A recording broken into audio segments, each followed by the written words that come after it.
नमस्कार दोस्तों, जय श्री राम। आज का वीडियो हो सकता है 15 मिनट तक का होगा। अगर आपके पास फुर्सत नहीं है तो मत देखिए। आज हम बेरोजगारी के बारे में बात करेंगे, आज हम रोजगार के बारे में बात करेंगे, पबजी बैन के बारे में भी बात करेंगे। परंतु एक बात आप समझ लीजिए, इसको आप निष्पक्ष रूप से सुनिएगा। सिर्फ बीजेपी के आप आलोचक हैं इसलिए मत सुनिएगा, या सिर्फ आप बीजेपी के समर्थक हैं इसलिए मत सुनिएगा। नमस्कार दोस्तों, मैं भी बेरोजगार कुमार। आज पबजी बैन होने के बाद ट्विटर पे एक और ट्रेंड चल रहा था, मैं भी बेरोजगार। मैंने चीजें समझने की कोशिश की, कौन शिक्षित है कौन विद्वान है। अकाउंट बैलेंस देखा तो नील था। प्रणव राय ने मुझे भी बेरोजगार बना ही दिया, उनके ऊपर तो ईडी का छापा पड़ा है ना जी। खैर, मुद्दे पे आते हैं। बेरोजगारी की समस्या गंभीर हो चली है। इसमें एक और तगड़ी मार है। इस बार चीन को नहीं, भारत में ही उन लाखों प्रेमियों को जो पबजी से प्रेम करते थे और चिकन डिनर खाते थे। खैर, मुद्दे पे आते हैं। वो सब गुस्से में गए, भड़के और मोदी सरकार के खिलाफ ट्वीट करने लगे कि मैं भी बेरोजगार। अरे भाई, जब आप पबजी बैन कर दीजिएगा, जो लौंडा दिन का 5 घंटा मोबाइल पे पबजी खेलता था और बाद में वही वीडियो जो है स्क्रीन रिकॉर्डर से रिकॉर्ड करने के बाद यूट्यूब पे डाल देता था, कुछ तो पैसा आता होगा। अब दोस्तों सीरियस बातें। देश भर के प्रमुख कोचिंग संस्थान के ऑनर जो सीजीएल एसएससी रेलवे की तैयारी कराते हैं, अपने अपने स्टूडेंट्स को बोल रहे हैं मैं भी बेरोजगार ट्रेंड चलाइए। 2 दिन तक यह जबरदस्त ट्रेंड चला। कुछ सरकार की कमियां हैं और कुछ नीतियों की कमियां हैं। सबसे पहले हम यह समझते हैं कि शिक्षित होना और विद्वान होने में क्या फर्क है। मेरा एक भाई है, कजन ब्रदर है, 2015 में पास आउट हुआ, पर वो कोडिंग में महारथी है। सरकारी नौकरी के चक्कर में पड़ा ही नहीं, क्योंकि वो महारथी है, अपने फील्ड का उसको ज्ञान है। सिर्फ इंजीनियरिंग की डिग्री नहीं है, वो शिक्षित नहीं हुआ है। समझ रहे हैं? शिक्षा भारत में एक डिग्री का व्यवसाय बन के रह गई। लड़का ग्रेजुएट है, बीए है, बीएससी है, बीकॉम है, अब मास्टर डिग्री भी है, एमकॉम है, एमए है। आता क्या है? अच्छा बाइक मैकेनिक है? नहीं है। अच्छा कोडिंग करता है? नहीं करता है। क्या किसी पार्टिकुलर सब्जेक्ट में इतना ज्ञानी है कि वो अपना जीवन यापन लोगों को ज्ञान दे करके कर सकता है? नहीं, उसके पास डिग्री है। ऐसे डिग्री धारकों के लिए बाहर बन के आए कोचिंग संस्थान के लोगों ने कहा आइए आपको हम सीजीएल कैसे एग्जाम क्रैक करना है ये बताएंगे। आपको हम बताएंगे कि बैंकिंग सेक्टर में जॉब, सरकारी जॉब कैसे क्रैक करना है ये बताएंगे। देश भर के इन सो कॉल्ड रूप से 4-5 करोड़ शिक्षित युवा जिनके पास सिर्फ डिग्री है, उनके पास वास्तविकता के धरातल पे जब आप जाके देखेंगे, सरकारी नौकरी के अलावे कोई उपाय नहीं है। लेकिन क्या भारत की 1 अरब 35 करोड़ आबादी को इससे चिन्हित किया जा सकता है? क्या भारत की 1 अरब 35 करोड़ की आबादी के लिए यह रोजगार का पैमाना है? मैं आपसे पूछना चाहता हूं, अपने दिल पे हाथ रख के बताइए, क्या भारत के 20 करोड़ युवाओं को सरकारी नौकरी दिया जा सकता है? नहीं दिया जा सकता है।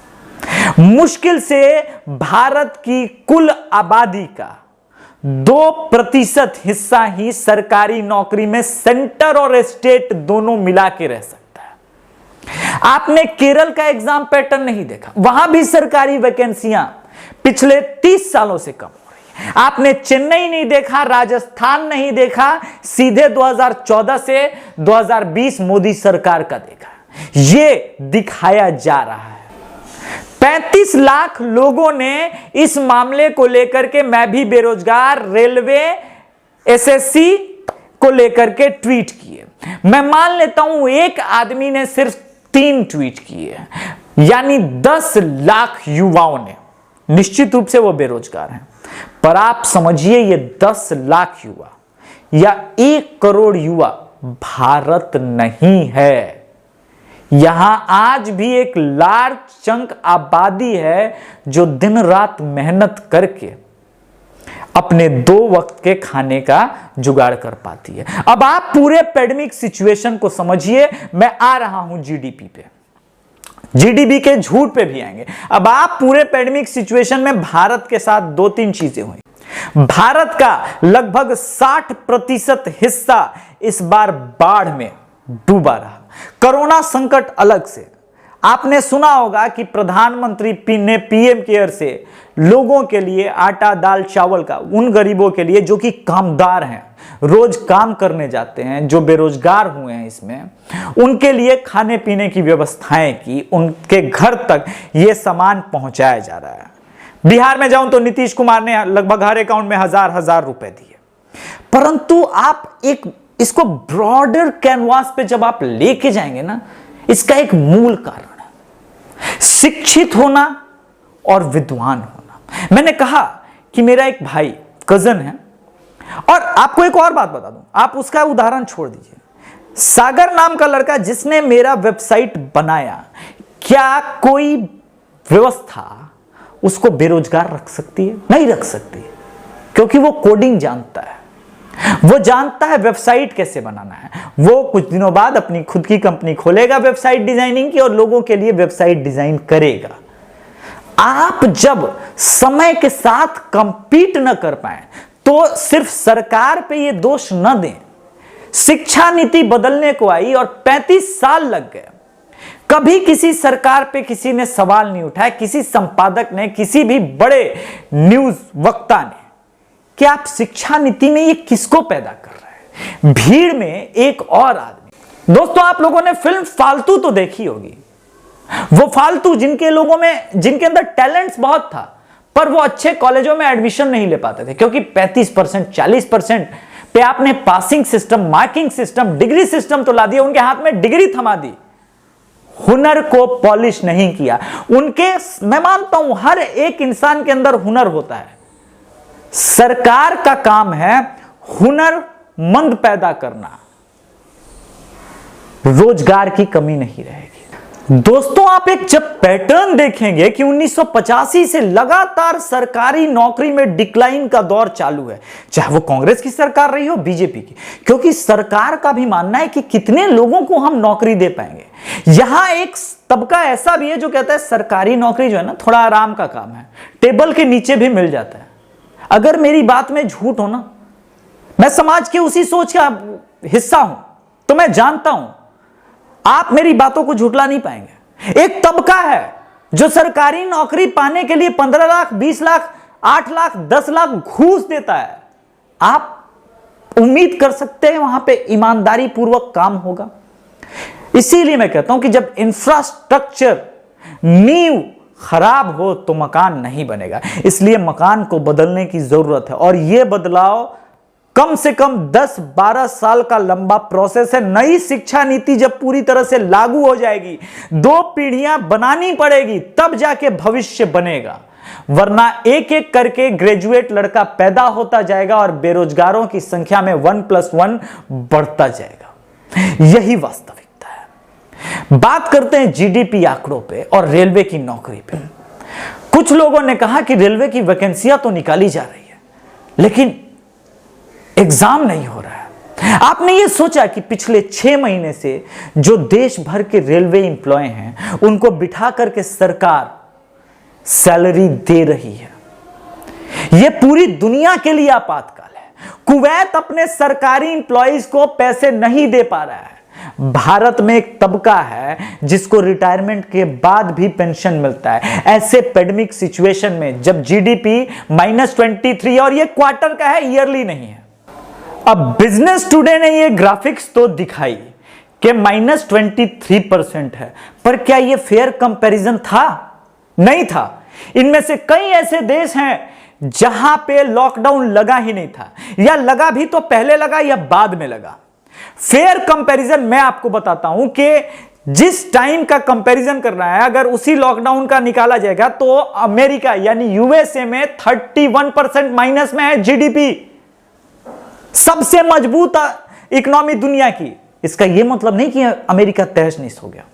दूसरी बात, भारत की जीडीपी और इकोनॉमी, भारत के अंदर के कंज्यूमर्स जो है वो 72% जो है उनके ऊपर ज्यादा डिपेंडेंट है।